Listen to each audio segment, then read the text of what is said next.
Il y a deux aspects, soit on le rejette la maladie, c'est des choses qui peuvent se comprendre. Je peux tout à fait comprendre que certains hommes puissent avoir un rejet par rapport à ça, par une peur, quelque chose qui peut éventuellement terrifier le compagnon, de voir son épouse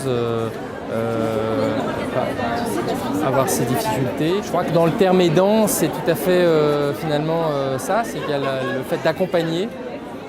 C'est une épreuve et donc c'est une épreuve de couple. Et pour s'en sortir le plus rapidement possible, le mieux possible, on est là justement pour accompagner son épouse dans cette épreuve qui est difficile.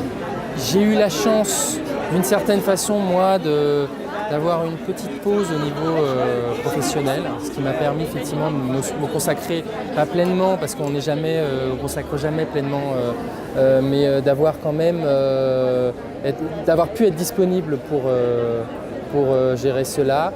Je crois que j'ai toujours été très optimiste. Je crois à aucun moment j'ai vécu ce découragement et je crois que ça a aidé Nathalie effectivement dans l'épreuve, parce que ça dure quand même longtemps. C'est ça qui est difficile, c'est que c'est long et qu'on est dans l'inconnu. C'est quelque chose qu'on vit vraiment à deux.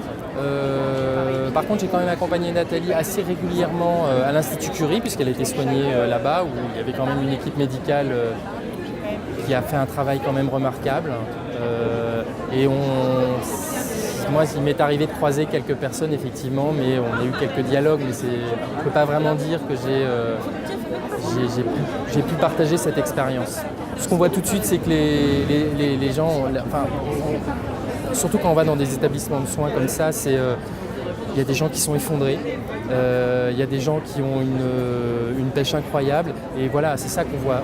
À la limite, on ne sait même pas si ce sont des aidants ou si ce sont des malades. C'est qu'il y a toujours quelqu'un qui va soutenir l'autre au moment où ça ne va pas. Nathalie, comme moi, on nous est arrivé de discuter avec des femmes, avec des gens qui étaient effondrés, parce que peut-être qu'ils avaient eu un diagnostic qui tombait, parce que peut-être qu'il y avait eu un découragement.